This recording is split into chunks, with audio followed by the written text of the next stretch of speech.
Hello and welcome to Dialogue. I'm Ing-wen in Beijing. The head of the Democratic Progressive Party, Tsai Ing-wen, takes office as the new leader of Taiwan. Tsai has repeatedly pledged to maintain the status quo, but has been careful to remain ambiguous about what exactly that means. How will she approach the 1992 consensus? How will this issue affect the climate in which Tsai sets about dealing with the serious challenges on the island? And is she capable of solving the more long-term problem of how to inject new energy into Taiwan's stagnating economy? To discuss all these issues and more, I'm happy to be joined in the studio by Gregory Ing-wen, a Taiwan Affairs commentator, and Zhong Hotao, research fellow with the Chinese Academy of Social Sciences. We shall also cross over to former Taiwan legislator Joanna Lei Chen via satellite. But before we begin our discussion, let's take a look at this.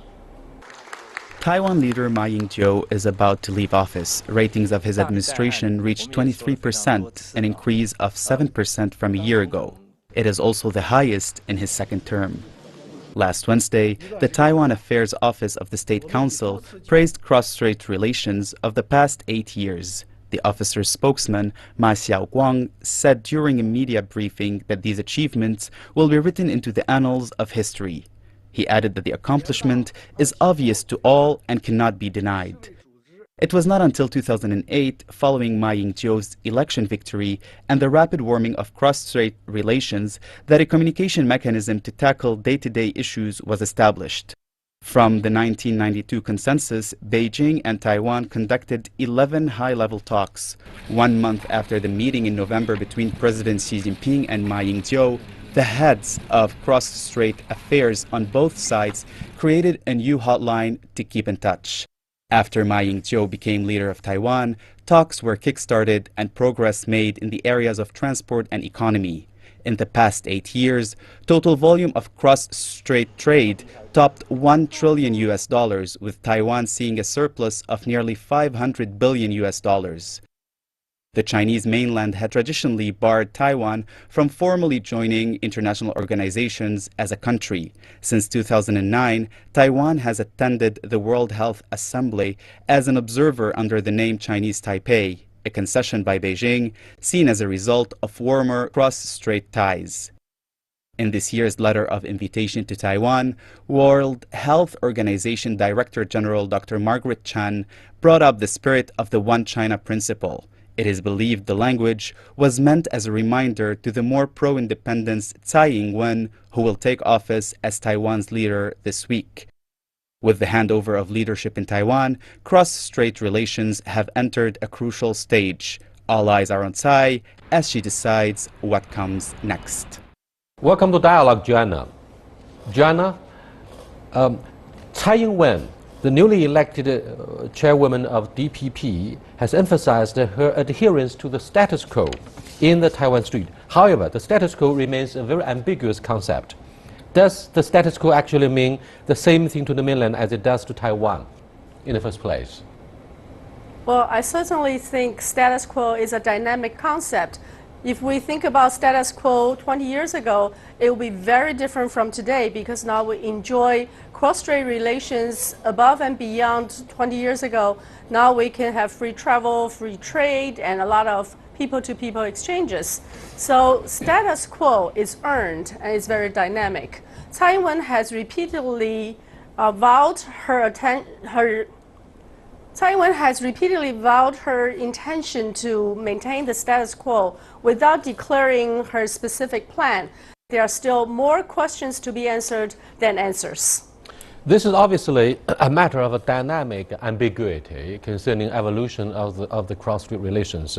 But the core issue for all players involved in the game is whether she promises to adhere to the principle of One China or the 1992 consensus. Well, she sent a lot of test balloons out by various people, including her mentors Hu Shengzheng, Li Denghui, as well as her former chief of mainland affairs, Wu Zhaoxie, and You Yinglong.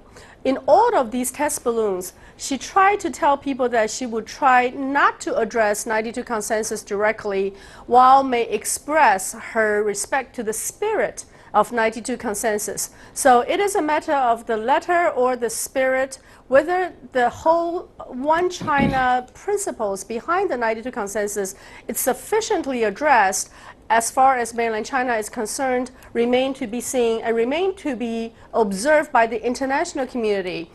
Because the United States have recently came out with very strong and direct statements saying that they will not support the Taiwan independence movement, but they also will adhere to its long-standing China policy.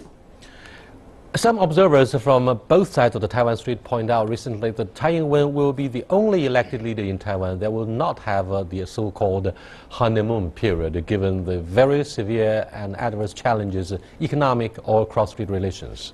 Well, certainly when she steps into the office, what's in front of her is an economic downturn, low employment rates, as well as low economic growth. So for any leader, this will not be an easy task. In addition to that, the regional affairs in terms of West Pacific and international affairs around our region is in a very dynamic period in which Taiwan may play a very major role. The last but not least challenge is increasing regionalization and globalization.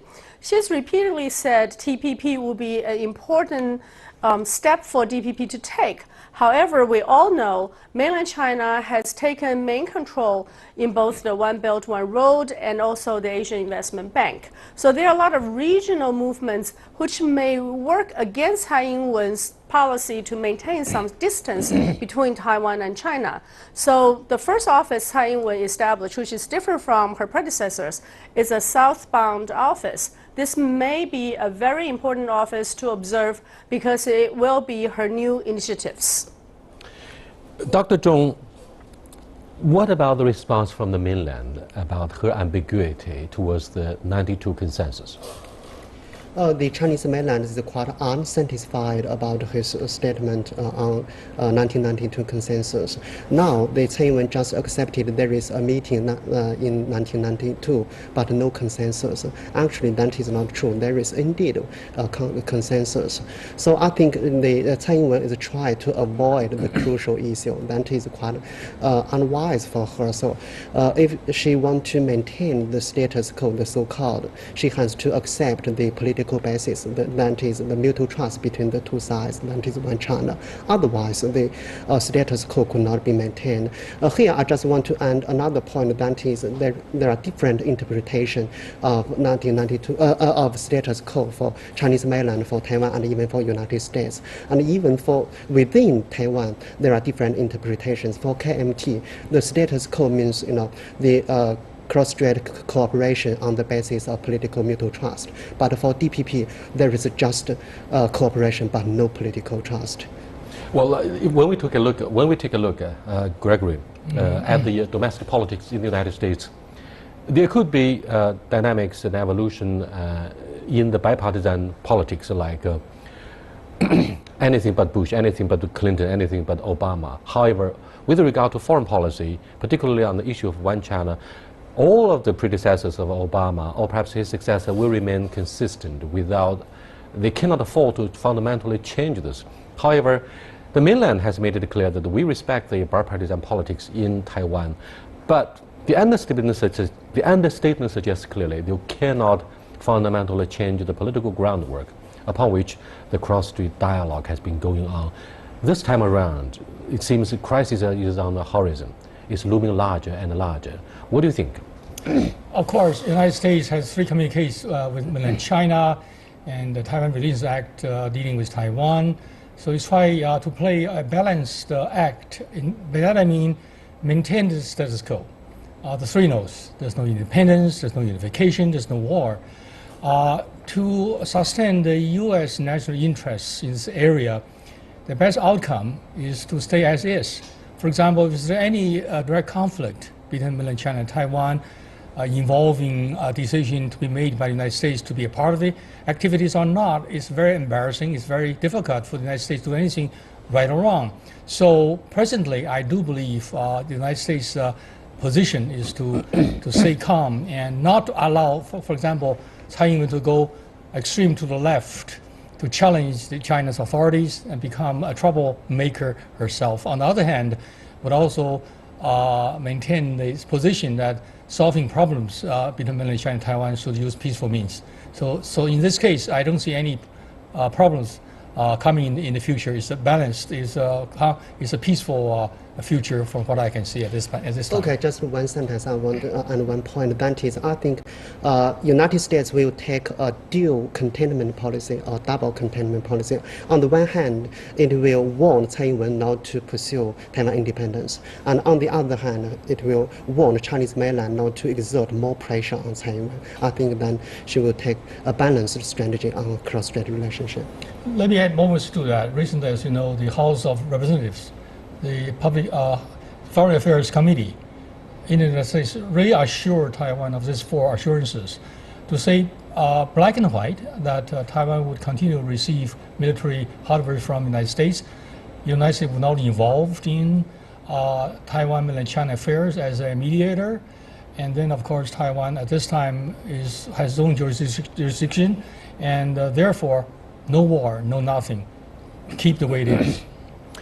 Joanna, there's a lot of ongoing theater across the Taiwan Strait. For example, military maneuvers are going on in East China Sea ahead of the May the 20th inaugural speech by Tsai Ing-wen. Of course, that's conducted by the PLA, and we have resumed our diplomatic ties with Gambia, a very small and poor African country. At the same time, there's a debate as to in what capacity Taiwan delegation should be accepted with another invitation to join the WHA, World Health Assembly.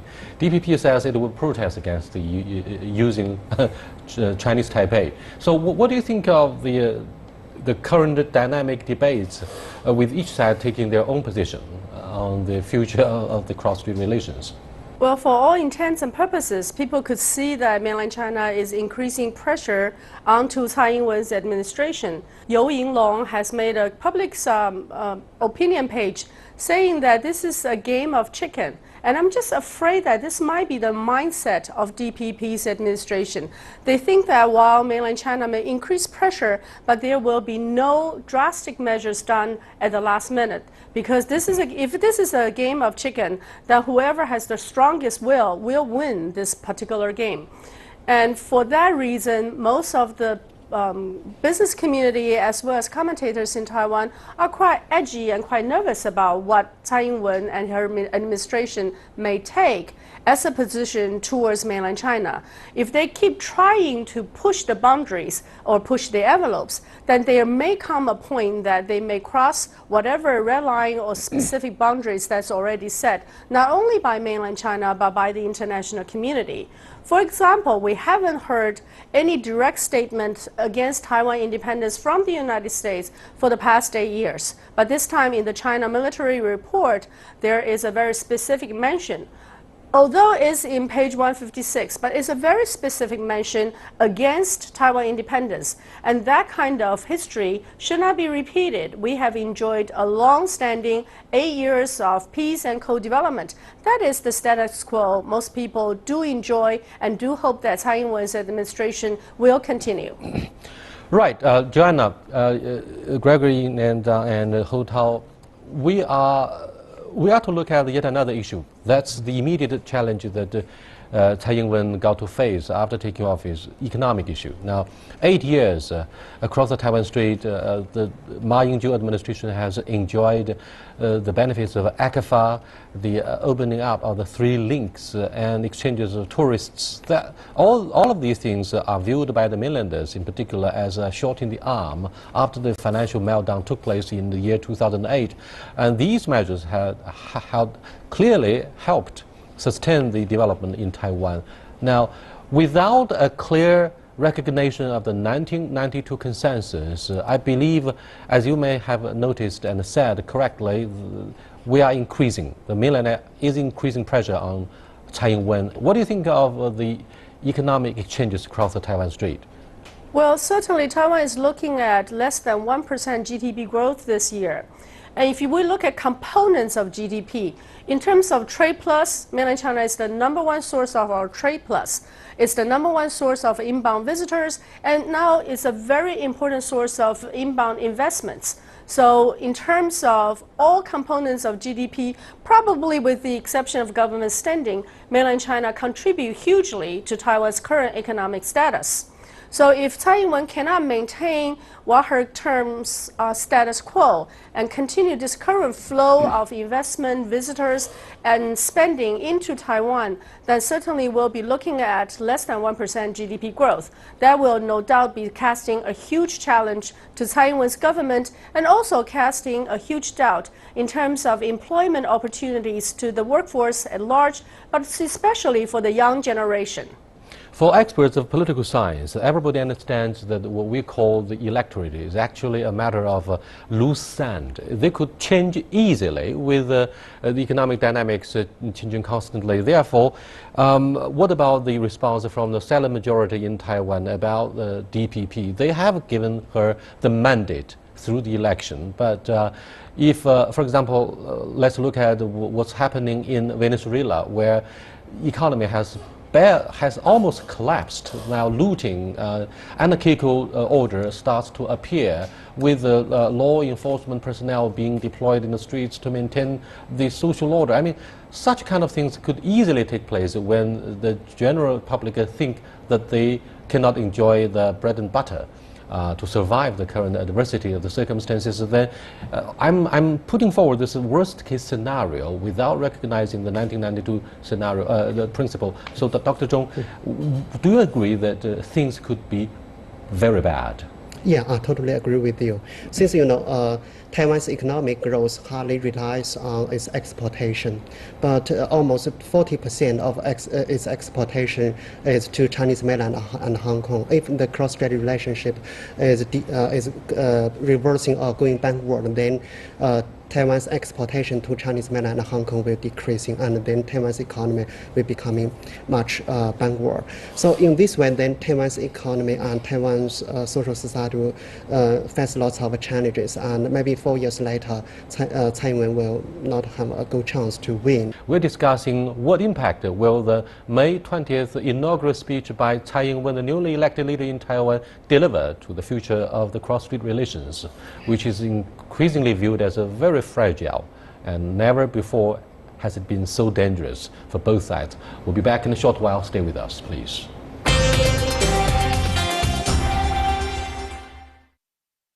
Welcome back. What do you think of, Gregory and Joanna, what do you think of the younger generation? I mean, we've been talking about the Mayflower movement, and also similarly in Hong Kong, Occupy Central movement. These events were both organized and staged by young practitioners, and they are the future for both territories, Hong Kong and Taiwan alike. What can the mainland do to appeal to the mind and heart of the young generation? They constitute the bulk of the silent majority. It's tough. It's very tough. Because the younger generation in Taiwan, for example, look at the not too much into the future, look at present. That is my prospect for job and employment, to have a place to go after my graduation. And so they feel strongly the future is uncertain. That's why they had this movement in Taiwan to start with. Then the KMT made some mistakes. For example, they don't know as well as the CPP is doing. TPP is doing, approaching the Chinese younger generation, has lost touch with them. So that is why Hongqiu is right now trying to rectify these mistakes. But in the long run, it's important for, I think, mainland China to maintain a positive, progressive relation with Taiwan, to encourage Taiwan to continue to grow strongly economically, socially, and otherwise, not setting Taiwan as a target for sanction or punishment and so on. At the same time, I think Tsai Ing-wen has to use her wisdom, knowing that the only way for her to continue her administration in Taiwan is to make sure that Taiwan's economy will grow strongly, depending on the input support of mainland China for sure, not rely, for example, the military support or the Japanese sympathy on Taiwan. That is something you cannot depend on.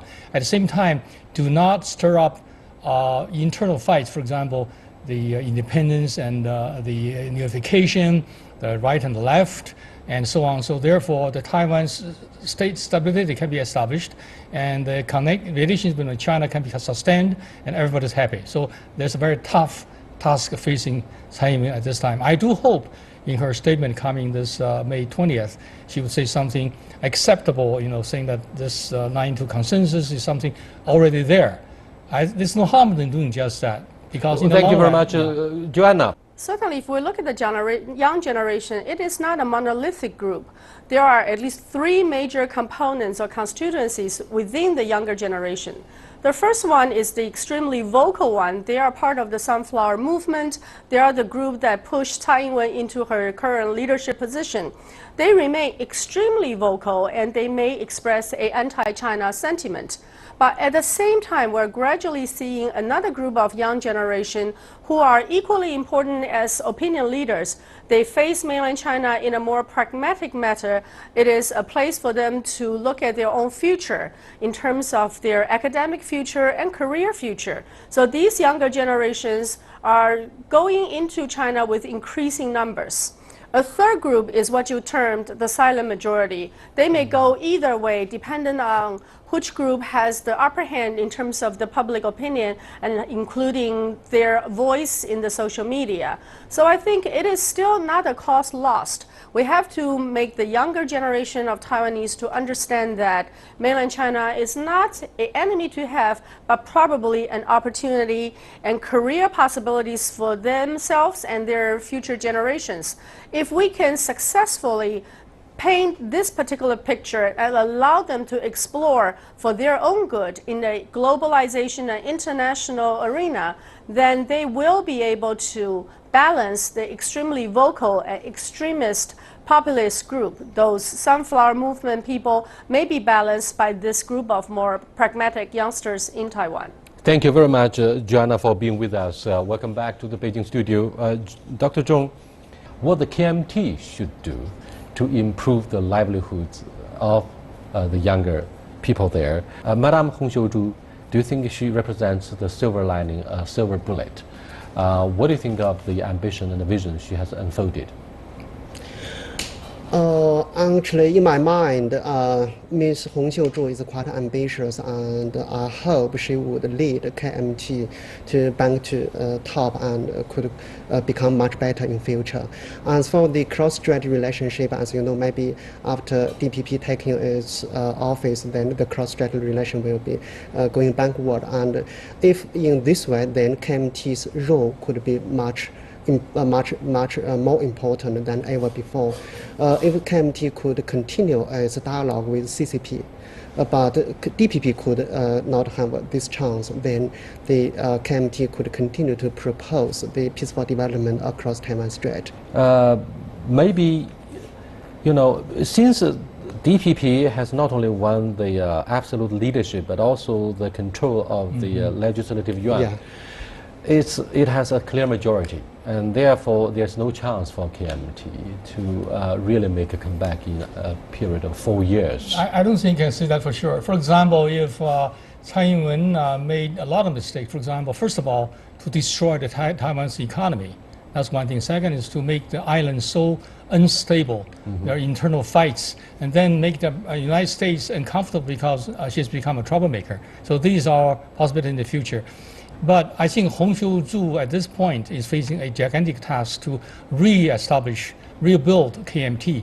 She's a new face, so she has advantages and disadvantages because she has no over connection with the old established KMT. So she has in a position to hire new faces, new assistants to get job done. At the same time, of course, this is not easy to do the job. But I do hope she not only can take on this chairmanship for the year and a half, then continue to go the second term. By that, I'm saying KMT has a chance to bounce back. We like to see Taiwan has a strong two-party system, not when people become so dominant, the other parties diminished, because that's helpful to the development of Taiwan's democratic progress. Okay, just one point. Although KMT is just a minority in legislative yuan, maybe it does not have a good chance to balance DPP in this in legislative yuan. But it still has a good chance to mobilize the common people, the Taiwanese common people, to protest on street. I mean, it has still enough power. Come on, it has lost the local election. The 9+1 事实. Yeah. The local elections. 9-in-1. 9-in-1 Yeah. elections, and it has Yeah. lost most of the cities in Taiwan. Why are you still cautiously optimistic about their ability to mobilize the society at large? Just because before KMT is the ruling power, maybe those common people are not satisfied with the ruling power, with the ruling KMT. But then, after KMT becoming the opposition party, maybe the Taiwan common people will not concerned with what the he DPP. says basically means 我们同情弱者, okay? We Yeah, should sympathy exactly. with the weak side. Yeah. Therefore, it's a matter of how to balance each other. Yeah. in the bipartisan politics. It's more than that. I think Heng Xiu-Zhu has already made a statement that she would concentrate her efforts to prepare for the 2018 election, local cities and so on, because now she's going to find capable candidates in the locality, not coming from Taipei or elsewhere, and also approach the younger generation to give them a chance to say that if you join KMT, you have a future. So the task is very tough, but there's a chance. Because we cannot allow the situation to be developed to the point we have just the DPP in Taiwan in charge. We need two parties to battle each other. So you're not in power, but you can play a good role. For example, in the past, DPP made a tremendous change in Taiwan when KMT was in charge. So KMT has the same opportunity if they do things right. I'm not that pessimistic. Thank you very much for participating in this dialogue about the future across the Taiwan Strait. And we look at the issue in the context of Tsai Ing-wen's May the 20th inaugural speech. I will continue to hold similar dialogue about the same issue. Until then, goodbye.